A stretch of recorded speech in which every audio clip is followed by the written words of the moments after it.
Andrea's going to come up and read to us from Matthew 26 and Matthew 5.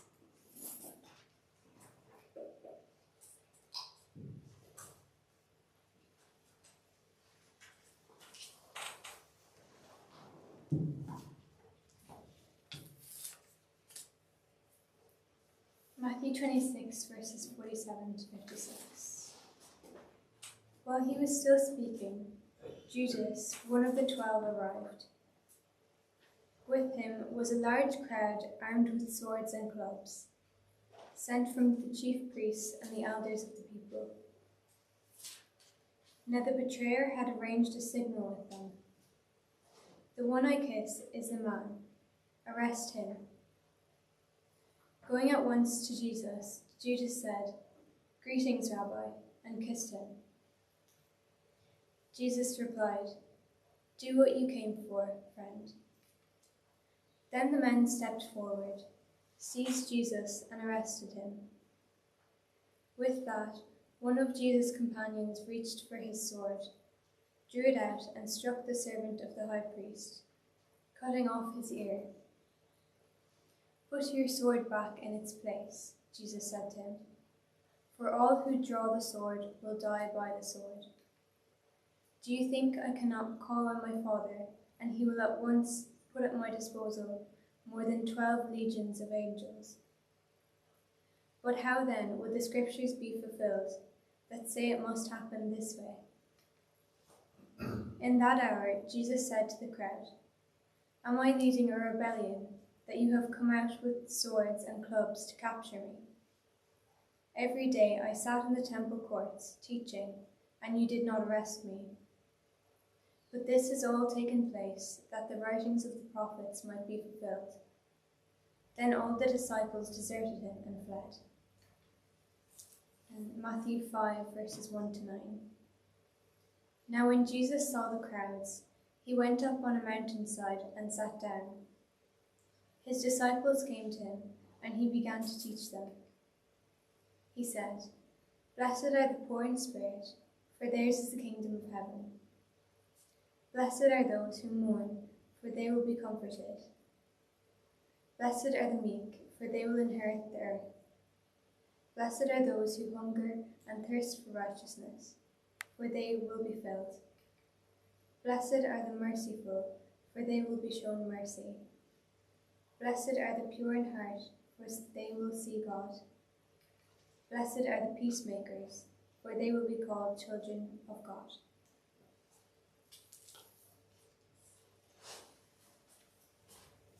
Thank you, Andrea. And we're going... So we're just trialling our new microphone.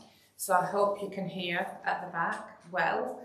If not, we'll adjust the sound the next time. So today we are visiting from violence to peace, and I just want to say that if this triggers anything in you, then have a conversation with someone.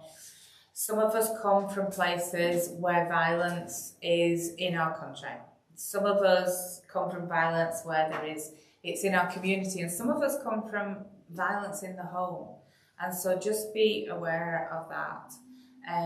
Over the last few weeks, we've been working our way through the Beatitudes, which has been shoring up our understanding of the kingdom, where the least, the last, the lost can choose to do life with Jesus, and the blessings fall down on the ordinary. It is this blessed backwards kingdom where we are invited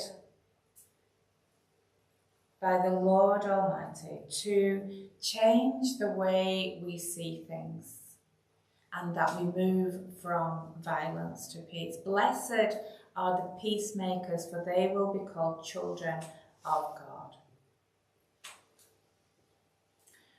What does peace mean to you? Is it the silence after a storm? A moment of stillness in the chaos of life?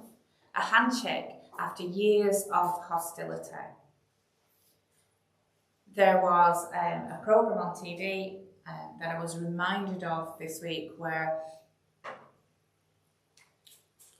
spoiler, this is about bingo, sorry, but there was these two people and they went to bingo every week, and whenever they won, they shared it, 50-50. That was their thing. It was a social thing for them, they did that. And then one of them won big money, like 46,000 or something. And they couldn't bring themselves to give half of it to the other person. And it caused an absolute rift between them. And they were neither of them at peace. Peace means different things to different people. For some it is the absence of war, for others it's forgiveness within a fractured family, for many it's something that is longed for and rarely felt. So today we're going to walk through some stories that show the world's capacity for violence, and then we're going to hear God's invitation to peace. We'll be hearing how humanity has hurt itself, but how healing has begun, and how Jesus, especially in the garden and on the cross, offers a peace that passes understanding. Because he doesn't call us to avoid conflict, he calls us to make peace. In World War I, violence was unleashed at an unprecedented brutality. Trench warfare, chemical weapons, a staggering loss of life. Soldiers lived in mud-soaked misery and shell-shocked, and they were surrounded by death. World War II darkened history with the Holocaust, bombings and vast civilian suffering. Humanity seemed fractured beyond repair. And a couple of wars from the 1990s, Rwanda's genocide was brutal and it was personal. Neighbours turned on neighbours, and nearly 1 million lives were lost in unspeakable violence. In Bosnia was just ravaged by ethnic cleansing and genocide. Hatred was institutionalised and entire communities were shattered. And then one from this century, Sudan's war lasted for decades. Civil strife, genocide in Darfur, upheaval touched every generation. Hunger and displacement were constant. Sudan is in civil war once more, but there was peace for a while. And then there's peace moments. In World War I, on Christmas Eve 1914, something miraculous happened. Enemies laid down their weapons, they sang carols, they exchanged gifts, and even played football. It lasted only a few hours, but humanity shone through. The men involved in that special time told their story to their families, and their families told their families, and now it is one of those special moments in history where weapons were put down. Jesus stops violence with love. The Christmas truce echoes that. Peace doesn't always need a diplomatic envoy. It starts with a courageous choice to honour God's image in others. In World War II, out of the ashes, the United Nations was formed, and the nations vowed never again. The vision, although not completely kept, was to resolve disputes with dialogue and not destruction. Jesus told Peter to sheathe his weapon, to put his sword back in its sheath. And like him, we must break those cycles of revenge. Peace begins when we choose mercy over might, both personally and within wider communities and countries. Christ's surrender in Gethsemane was not weakness. It was a stand against oppression through submission to God. And true peace frees the captives, not just from war, but from sin. Matthew 5:9 calls us to be peacemakers. Peace isn't passive, it's negotiated, it's wrestled for, and it's rooted in grace. But what does that look like? Rwanda turned to community-led reconciliation. They had these courts where perpetrators confessed and survivors chose forgiveness. Healing wasn't easy, but it became the national identity. Only divine grace can empower forgiveness after trauma, Rwanda models what Jesus showed. Peace comes not by erasing pain, but by transforming it. There's a lot of darkness in this world, but there's a lot more light. In Bosnia, the agreement that they had, the Dayton Agreement, halted violence. And today there are these interfaith work that are slowly rebuilding trust. Peace isn't pretending the past didn't happen. It's acknowledging wounds and walking together towards something holier. Jesus exemplified this when he healed those who betrayed him. Jesus stepped into violence and refused to perpetrate it. In Sudan, when they did have that peace agreement, it was 2005, and the churches became sanctuaries where people came and they found healing and resilience and reconciliation. The spiritual leaders became the peacemakers, living the Beatitudes in a broken land. I could go on. I looked up wars by number killed, and the top 12, 6 are in China. I never knew that. China's just had a horrifically violent history. The Russian Civil War, the Napoleonic Wars, the Westphalia 30-year War, the Second Congo War, all of these places, amazing amounts of people died. But leaving countries aside, there's violence all around us. We've already seen a thing about violent gang culture. It thrives in environments of poverty and trauma and broken relationships. And as we heard, young people seek belonging and love, but then end up in cycles of addiction and fear. The church that's planted in that place, in that town, is a space where people can heal and learn to live together and come together and worship the Lord. Have you heard of Father Greg Boyle? He set up Homeboy Industries that redirects former gang members, and it's the largest and most successful gang rehabilitation and re-entry program in the world. He says we imagine a world without prisons and then we try to create that world.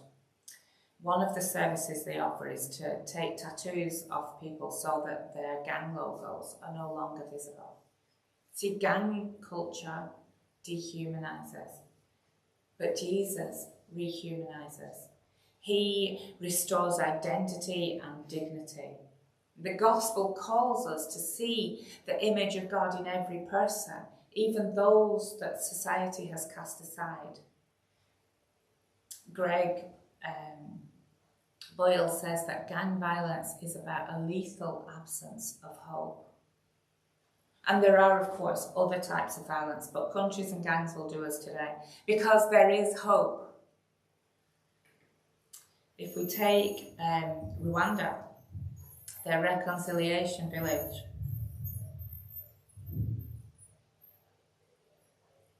what is that? Is it next door? It's very loud.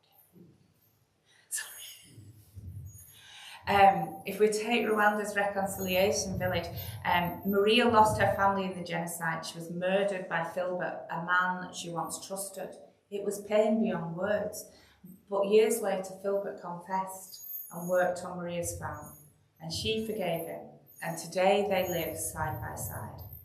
He's the godfather to her daughter, and she stood proudly at her wedding. This is Matthew 5:9 lived out. Maria and Filbert show us that peace is possible, even between the worst enemies. It's the cross in motion, love replacing vengeance, grace conquering grief. The most violent thing in history is always when an innocent life is taken, and so it's even more poignant when that innocent chooses death to save another. We are journeying today to the table of the Lord, but first we're going to stop off in the garden. Jesus is betrayed, surrounded by armed men, and one of his disciples lashes out violently, but Jesus refuses to respond in kind. This shows the peace story of Jesus. He heals the wounded man and submits to the arrest and says, "Put your sword back in its place." In the face of injustice, Jesus models true peace, active, loving and surrendered. He wasn't defeated. He was deliberate. He chose a path that would save the world. Peacemaking requires courage, sacrifice and trust in God's bigger plan. The church, the early church, was as well as growing, was also full of strife. And when Paul is talking to the church in Ephesus, he is trying to get them to understand that we are one body. We work together. We've all got different functions, but we all work together. And he says this to them in Ephesians 2. For he himself is our peace, who made the two groups one and has destroyed the barrier, the dividing wall of hostility, by setting aside in his flesh the law with its commands and regulations. His purpose was to create in himself one new humanity out of the two, thus making peace. And in one body to reconcile both of them to God through the cross, by which he put to death their hostility. He came and preached peace to you who were far away and peace to those who were near. For through him we both have access to the Father by one Spirit. And the ultimate violence and the ultimate peace occurred at the cross. Jesus is crucified, the most violent death. Innocent, tortured, abandoned, the Son of God suffers in silence. The peace that he offers, that is from this horror, comes hope. He himself is our peace. The cross turns cruelty into reconciliation. We're no longer enemies of God, but welcomed home. Paul, again writing in Colossians in chapter 1, says, For God was pleased to have all his fullness dwell in him, and through him to reconcile to himself all things, whether things on earth or things in heaven, by making peace through his blood shed on the cross. Violence ends when love absorbs it. The cross is our peace treaty, signed in blood, and we are invited to carry that peace into every part of our broken world. So this morning we've walked through some of history's darkest valleys and glimpsed the mountaintops of reconciliation, from the trenches of World War I to these reconciliation villages in Rwanda. We've seen that violence is real, but peace is possible and it's powerful. Jesus showed us this in Gethsemane when he refused the sword. He showed us again on the cross when he absorbed humans at violence and offered heaven's peace. His life wasn't an escape from pain. It was a declaration that peace is stronger than brutality and love is louder than hate. Again from Colossians, let the peace of Christ rule in your hearts, since as members of one body you were called to peace, and be thankful. So what does peace mean to you now? Because Jesus didn't say, blessed are the peaceful. He said, blessed are the peacemakers. And so how can you be a peacemaker in your community? How can you foster peace words in a world that uses violent words? And who can you offer the peace of Jesus today? As I've said every week, when Jesus begins the Beatitudes, he doesn't start with the blessing of the pretty, perfect people who have it all figured out and know everything. He starts by blessing the ones in despair, in hopelessness, for they will receive the kingdom of God. He goes on to bless those who mourn, those who are meek like Jesus, those who are pure with pure hearts, and now the peacemakers. That's not just a state of being, it's a call to action. A mission, a way of life, to break the cycle of revenge, to forgive when it's costly, to speak truth with grace, to create communities where swords become plowshares. May we all walk from violence to peace, just like Christ. And may others follow in the footsteps that we leave behind. That's enough for now. Let's pray.